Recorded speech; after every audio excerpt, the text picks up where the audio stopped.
인사할까요? 할렐루야, 할렐루야. 한 주간 평안하셨습니까? 우리 옆에 있는 분들과 그렇게 한번 인사했으면 좋겠습니다. 하나님은 당신을 사랑하십니다.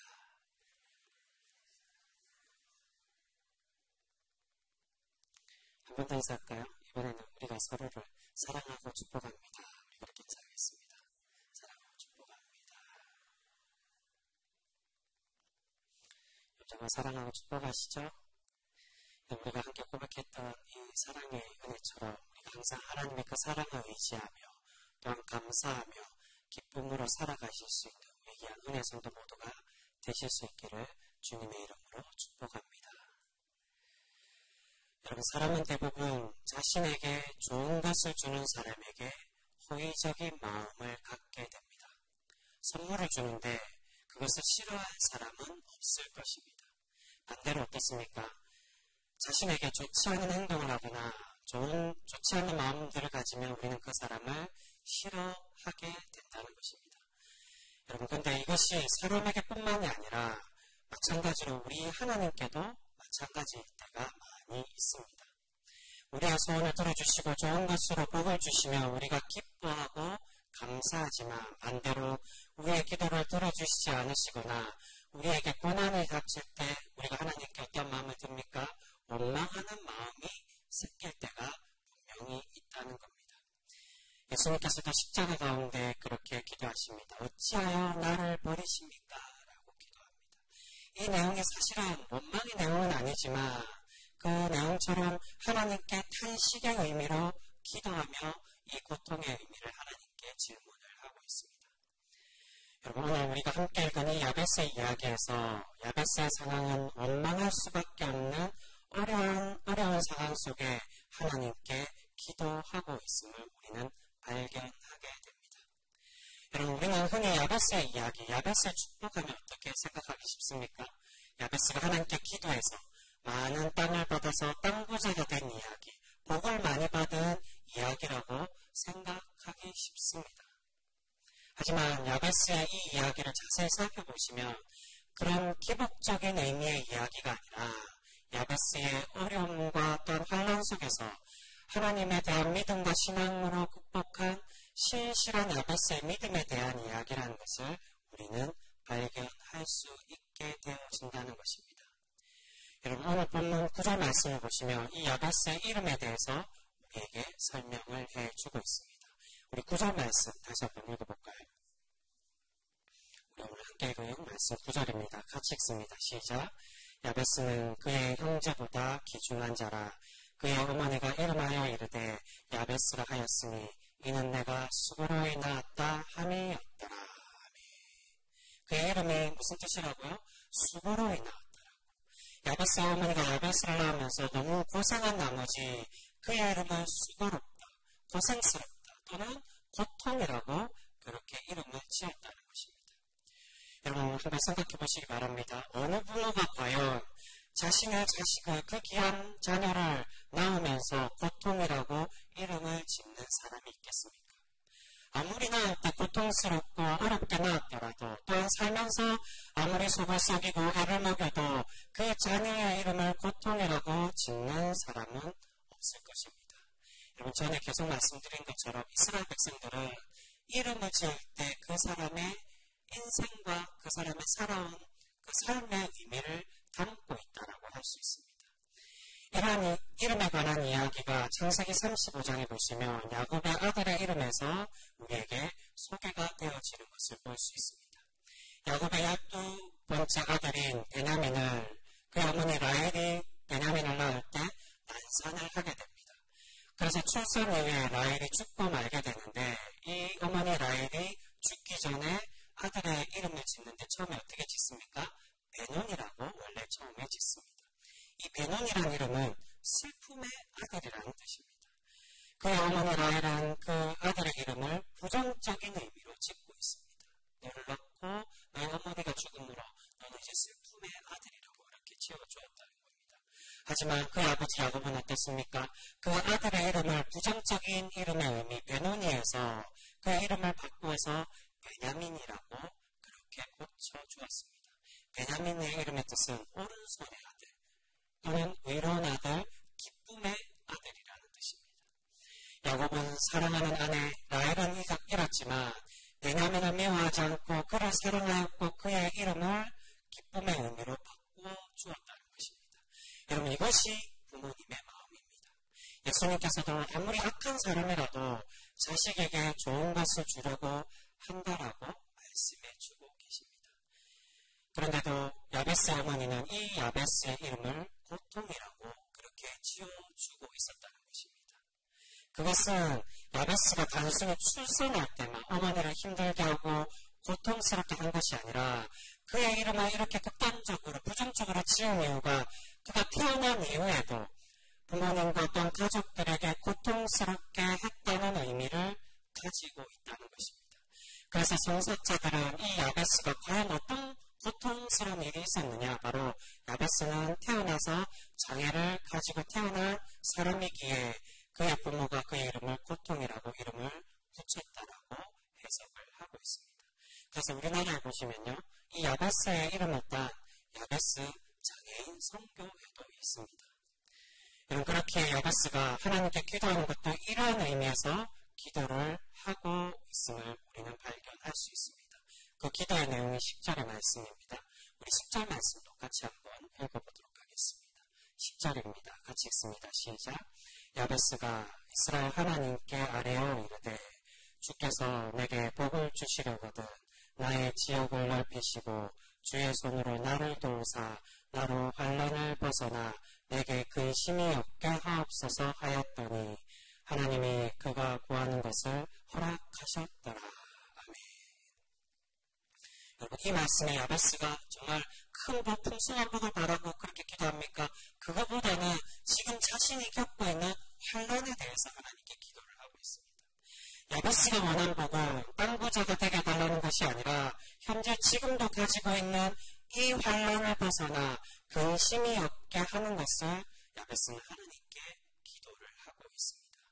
그런데 여러분, 여기서 야베스가 과연 어떠한 중대한 장애를 가지고 있는지는 성경에 정확하게 나와 있지는 않습니다. 하지만 분명한 것은 자신의 어머니가 이렇게 부정적으로 이름을 지어줄 만큼 그가 활동하기 힘든 상황, 굉장히 어려운 장애를 가지고 있었다는 것을 우리는 알 수가 있습니다. 그래서 자신의 지역을 넓히고 활동하기 어려운 상황 가운데, 그래서 나의 지역을 넓혀달라고, 땅을 넓혀달라는 얘기가 아니라 자신의 활동 범위를 넓혀달라는 것입니다. 한 걸음조차 떼기 어려운 이 상황 속에 내가 활동할 수 있도록 지역을 넓혀주시고, 그래서 이런 환난, 이런 근심이 없게 하여달라고 야베스는 하나님께 간구를 하고 있습니다. 그런데 야베스의 고통은 이것으로 끝나는 것이 아닙니다. 더 큰 문제는 이 장애보다는 바로 사람들의 시선과 가족들의 외면이라고 할 수가 있습니다. 여러분, 이스라엘 백성은 종교심이 강한 사람들입니다. 어떤 문제들도 신앙적으로 생각하고 또한 신앙적으로 해석하려고 하는 것을 볼 수 있습니다. 이러한 생각은 우리나라도 마찬가지입니다. 그래서 우리나라와 이스라엘이 가지고 있는 공통적인 사고가 있는데 그것이 바로 권성징악적인 생각을 다 가지고 있다는 겁니다. 여러분, 권성징악이 무슨 뜻입니까? 선한 사람은 복을 받고, 그리고 반대로 악한 사람은 어떻게 된다는 겁니까? 하나님께 벌을 받는다는 것입니다. 이게 권성징악적인 생각입니다. 표면적으로는 굉장히 좋은 것 같지만 문제는 이런 우리가 좋을 때는 굉장히 좋은 의미고 좋은 권면이지만 이것을 반대로 생각하면 때로는 부정적인 영향을 줄 때도 있다는 겁니다. 착한 사람에게 하나님께 복을 받을 거라고 그렇게 권면하기도 하지만 반대로 어려운 일을 닥친 사람, 혼란을 겪는 사람에게 흔히 사람들이 어떻게 생각합니까? 저 사람 하나님께 저주받았다라고 쉽게 판단하는 경우들이 굉장히 많다는 겁니다. 여러분, 우리의 경우도 그런 경우들이 굉장히 많습니다. 가족을 잃거나 또는 어려움을 겪은 이들에게 그 가정에 하나님의 벌을 받은 거 아니야? 저 집에 무슨 문제가 있는 거 아니야? 라고 교회 다니는 신앙인들 중에서도 쉽게 그렇게 생각하는 경우들이 굉장히 많습니다. 이스라엘 백성들도 마찬가지였다는 겁니다. 그러한 이야기를 잘 우리에게 보여주는 이야기가 바로 욥기서의 욥의 이야기라고 할 수가 있습니다. 욥이 하루아침에 모든 재산을 잃고 모든 가족이 다 있고 자신의 건강까지 어렵게 되자 그래서 친구가 찾아와서 하는 말이 무엇입니까? 위로의 말이 아니라 너 회개하라고 하나님께 죄를 지어서 이런 어려움을 겪는 것이라고 그렇게 쉽게 판단하고 정죄하는 것을 볼 수 있습니다. 이것이 이스라엘 백성들의 사고라는 겁니다. 여러분 또한 이런 이야기를 잘 보여주는 이야기가 요한복음 9장의 제자들의 예수님께 하는 질문의 모습에서도 우리가 발견할 수가 있습니다. 여러분 요한복음 9장에서 제자들이 예수님께 어떻게 질문합니까? 나면서부터 맹인된 사람을 제자들이 보며 예수님께 질문합니다. 선생님, 저 나면서부터 맹인된 사람이 저렇게 장애를 가지고 있는 이유가 누구의 죄 때문이냐고. 저 사람의 부모의 죄인지 아니면 저 사람이 타고나면서부터 죄를 가지고 있어서인지 라고 질문을 합니다. 여러분 이렇게 장애를 가진 사람에게 이러한 이야기, 이러한 질문은 굉장히 치욕적이고 치명적인 이야기일 수밖에 없습니다. 부모에게도 상처가 되지만 이 장애를 가지고 태어난 그 당사자에게도 큰 상처가 될 수밖에 없습니다. 저 사람이 저렇게 된 것이 죄가 많아서 그렇게 된 거야 라고 판단하고 정죄하는 내용입니다. 여러분 이러한 생각을 하는 사람들이 바로 인간보의 생각을 가진 사람, 권선징악적 사고를 가진 이스라엘 백성들이 생각하고 있었던 모습입니다. 여러분 이렇게 이스라엘 사람들이 이러한 생각을 가지고 있었기에 야베스도 사람들에게 따가운 시선과 비난을 받고 있었을 것입니다. 그의 가족들이 그로 인해서 더 고통스럽고 더 힘든 그런 상황을 겪은 것이 그의 장애 때문만이 아니라 그 장애를 넘어서 그의 자녀가 그의 가족이 가지고 있는 그 장애로 인해 사람들의 좋지 않은 시선, 죄가 있는 집안이라고, 죄가 있는 사람들이라고 그렇게 생각하며 판단하는 문제 때문에 그의 가족들이 더 큰 어려움을 겪고 있었다는 것입니다. 야베스는 바로 이러한 어려운 상황 속에 처해 있는 연약한 사람이었습니다. 그런데 여러분 여기서 중요한 것은 야베스는 이러한 비난과 이러한 고통의 상황 속에서도 자신의 문제를 하나님을 향한 신앙으로 이겨가고 있었음을 우리는 오늘 말씀 통해 발견할 수 있게 된다는 것입니다. 여러분 과연 야베스는 어떤 신앙의 모습으로 자신의 문제를 이겨가고 있을까요? 그 신앙의 모습이란 첫 번째로 야베스는 오직 하나님만을 의지하는 그러한 사람으로 살아가고 있었다는 겁니다.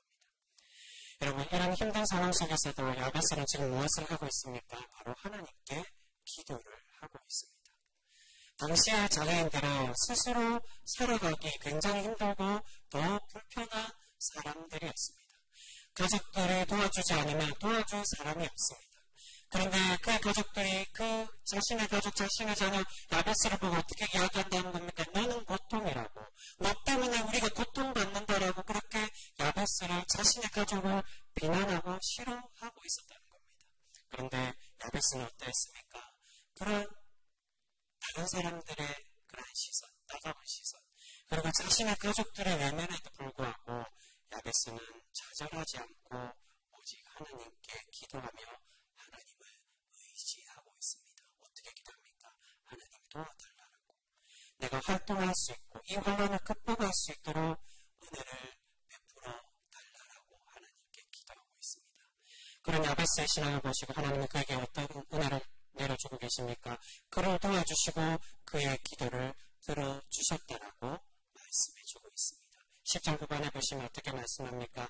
야베스가 이렇게 기도했을 때 하나님이 그가 구한 것을 허락하셨더라라고 말씀해주고 있습니다.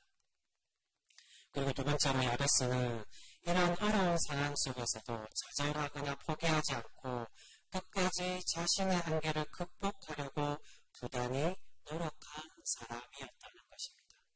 여러분 요한복음 9장에서도 볼 수 있듯이 장애를 가진 사람은 당시에 특별한 일을 다른 특별히 할 수 있는 일이 없습니다. 그래서 대부분 장애를 가진 사람들이 가지는 직업이 무엇이었겠습니까? 바로 구걸하는 일을 주로 했습니다. 하지만 야베스는 달랐다는 겁니다. 본문에는 하나님께서 야베스의 구하는 것을 들어주셨다라고만 말씀하지 그가 그의 이후의 삶에 대해서는 우리에게 자세히 설명하고 있지는 않습니다. 그런데 전설에 의하면요. 이 야베스는 하나님께 기도하고 부단히 노력해서 하나님의 말씀을 기록하는 서기관, 율법학자가 되었다라고 그렇게 전해지고 있습니다. 여러분, 율법학자 가문 중에 야베스라는 가문이 있습니다. 바로 그 시초가 오늘 나오는 이 야베스라고 그렇게 이야기합니다. 야베스는 부단히 노력해서 그의 한계를 이겨내고 하나님의 말씀을 기록하는 사람이 되었습니다. 여러분, 이것은 굉장히 힘들고 어려운 일이라고 할 수 있습니다. 여러분, 이스라엘 사람들이 하나님께 제사를 드릴 때 어떤 제물을 드립니까? 무엇이 없는 제물요? 흠이 없는 제물을 하나님께 드립니다. 그런데 야베스는 어떤 사람입니까? 육체의 흠을 가진 사람입니다. 그렇기에 하나님의 성전의 일에, 성전에서 일하는 그러한 사람으로 세워지기에는 굉장히 어려운 사람이었다는 겁니다. 야베스가 흠이 있기에 사람들에게 좋지 않게 바라봐지고 좋지 않는 판단을 받는 사람입니다. 그런데 그가 서기관이 되었다는 것은 정말로 많은 노력과 기도로서 이 어려움들을 이겨내고 있었음을 우리가 간접적으로 알 수가 있습니다. 여러분, 야베스가 얼마나 부단한 노력을 했는지, 그의 신앙의 모습이 어떠했는지는 그의 직업을 보면 우리는 잘 알 수가 있습니다. 여러분, 서기관이라는 직업, 서기관이라는 사람은 하나님의 말씀을 연구하고 하나님의 말씀을 손으로 기록하는 일, 필사하는 일을 하는 사람들이 바로 서기관입니다. 그런데 하나님의 말씀을 쓰다가 하나님의 이름이 분명히 나올 겁니다. 주로 대표되는 하나님의 이름을 우리는 여호와 또는 다른 발음으로 야훼라고 그렇게 발음합니다. 그런데 이스라엘 백성들은 성경을 읽을 때 또한 율법학자들이나 바리새인들이나 또 제사장들은 하나님의 말씀을 읽을 때 여호와의 이름을 나오면 여호와라고 부르지 않습니다. 어찌 감히 하나님의 백성인 우리가 하나님의 이름을 함부로 그렇게 주님의 그 거룩한 성화를 함부로 부를 수 있냐라고 생각해서 여호와라고 부르지 않고 아도나이, 주님이라고 그렇게 대신해서 부릅니다. 그래서 이 아도나이의 모음이 이 야훼에 붙어서 지금의 우리의 여호와라고 바뀌어졌다라고 그렇게 이야기를 하고 있습니다. 원래는 더 정확한 발음은 추정할 때 야훼가 더 정확한 발음인데 여호와라고 우리가 부르는 이유가 야훼의 그 아도나이의 모음이 붙어서 여호와라고 그렇게 바뀌어졌다는 것입니다. 근데 부를 때도 그렇게 함부로 부르지 않고 주님이라고 그렇게 부르는데 쓸 때도 마찬가지로 동일하게 그렇게 쓴다는 겁니다. 여러분, 십계명 세 번째 계명이 무엇입니까? 하나님의 이름을 망령되 이르지 말라라고 되어 있습니다. 우리의 개혁개정에는 망령되 부르지 말라라고 되어 있는데 세 번역에 보시면 함부로 부르지 말라라고 그렇게 기록되어져 있습니다. 바로 하나님의 말씀대로 서기관들은 하나님의 성호, 하나님의 이름을 함부로 부르지 않았다는 겁니다. 그런데 그와 마찬가지로 기록할 때도 마찬가지였습니다. 두루마리에 하나님의 이름 여호와를 기록할 때 어떻게 썼느냐? 여러분, 이름을 쓰다가 하나님 말씀을 기록하고 옮기고 필사하다가 하나님의 이름이 나오면 서기관들이 어떻게 했을까요? 그대로 쓴 것이 아니라 붓을 부러뜨리고 집에 가서 목욕을 한 후에 새 옷으로 갈아입고 다시금 와서 새 붓으로 가지고 와서 하나님의 이름, 그의 거룩한 성호 여호와를 기록을 했다고 합니다. 부를 때도 여호와라고 부르지 않고 주님, 아도나이라고 그렇게 부르지만 쓸 때도 함부로 쓰지 않았습니다. 여러분, 하나님의 이름이 한 번만 나오겠습니까? 여러 번 나옵니다. 근데 쓰다가 여호와 이름이 또 나왔다. 그럼 어떻게 할까요? 조금 전에 목욕을 하고 새 옷으로 갈아입고 새 붓으로 이렇게 썼으면 그래도 그냥 쓰면 될 것 같은데 어떻게 했느냐? 마찬가지로 또 집에 가서 목욕을 하고 목욕제기를 하고 새 옷으로 갈아입고 붓을 부러뜨리고 새 붓으로 또 다시 이름을 썼다고 합니다. 세 번째는 어떻게 할까요? 두 번이나 했는데 그냥 써도 될 것 같은데 또 집에 가서 다시 목욕을 하고 새 옷으로 입고 새 붓으로 하나님의 이름을 썼다고 합니다. 그만큼 하나님을 열심히 따르려고 노력하고 하나님 말씀을 거룩하게 생각했던 사람들이 바로 서기관들이었습니다. 여러분, 서기관들은 그냥 되는 것이 아닙니다. 충분히 철저하게 훈련된 사람들이 서기관이 되어졌다는 겁니다. 그래서 대부분 어려서부터 훈련을 시켜서 서기관 가문에서 계속해서 세습하던 사람들이 바로 제사장이고 또한 서기관들이었습니다. 근데 여러분, 야베스가 그러한 상황 속에서 그러한 직업이었던 이 서기관이 되기 위해서 얼마나 부단한 노력을 했겠습니까? 여러분, 야베스는 그의 집안이 서기관의 집안이 아니었지만 서기관으로서 훈련하고 노력하고 하나님을 거룩하게 따르려는 신앙의 모습이 있었기에 흠이 있음에도 불구하고 하나님께서 그를 거룩한 말씀을 기록하는 사람으로 세워가주고 계시는 것을 볼 수 있습니다. 사랑하는 성도 여러분, 혹시 야베스와 같이 우리 가운데 고난과 고통 중에 있는 그런 분들이 있으십니까? 혹여 어려움 속에 있으신 그런 분들이 있으십니까? 오늘 야베스처럼 하나님만을 의지하는 그러한 신실한 믿음의 백성 우리 모든 성도들 되실 수 있기를 소망합니다.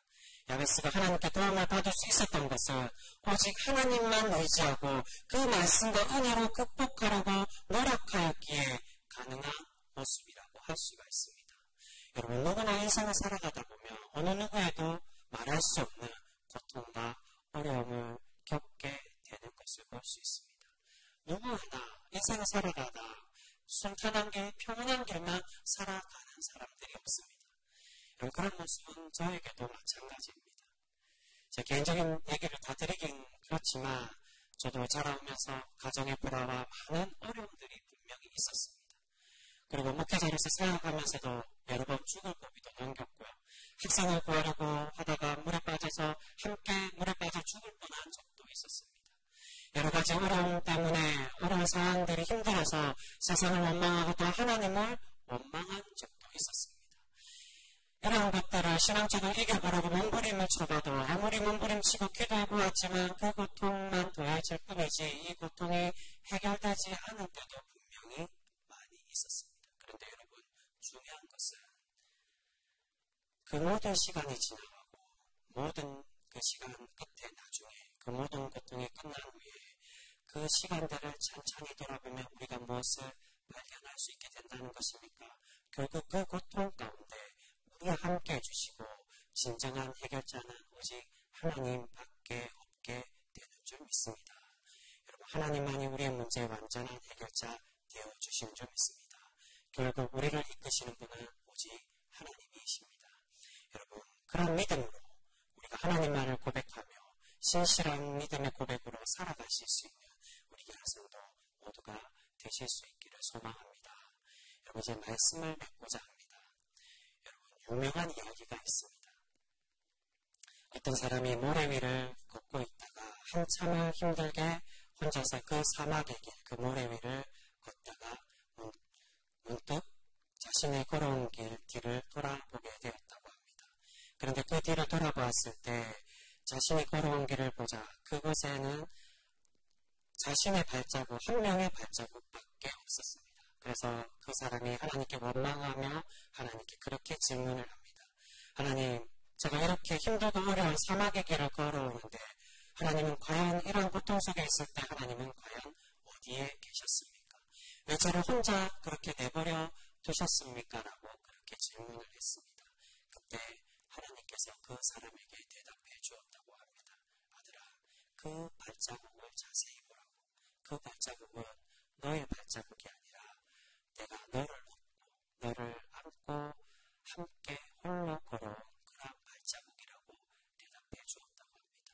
너는 결코 혼자가 아니라고, 나는 너와 항상 함께 있었다라고 그렇게 말씀해 주었습니다. 여러분, 이 이야기는 우리가 너무나도 잘 알고 있는 너무나도 유명한 발자국이라는 이야기입니다. 여러분, 그렇습니다. 힘들고 어려울 때 우리가 의지해야 될 분은 오직 하나님 한 분밖에 없는 줄 믿습니다. 야베스는 그 누구도 극복하기 힘든 이 장애 속에서 오직 하나님에 대한 신실한 믿음으로 자신의 어려운 이 장애를 극복하고 하나님의 거룩한 일꾼으로 세워져 가고 있는 것을 볼 수 있습니다. 여러분, 우리 모두가 그런 하나님만을 온전히 바라보며 온전히 의지하는 그러한 성도 모두가 되실 수 있기를 바랍니다. 그런 믿음으로 오직 우리가 살아갈 때 하나님은 끝내 우리와 함께 해주시고 우리의 문제를 해결해 주시고 그 어려움들이 불가능할 것 같을지라도 그 불가능을 가능케 하여 주실 줄 믿습니다. 여러분, 부디 우리 모두가 야베스에게 베풀어 주셨던 이 은혜를 우리가 항상 가슴 깊이 새기며 어떠한 상황 속에서도 하나님만을 바라보며 하나님만을 의지하는 그러한 신실한 믿음의 성도, 그런 하나님의 은혜를 고백하는 우리 복된 성도 모두가 되실 수 있기를 주님의 이름으로 축복합니다.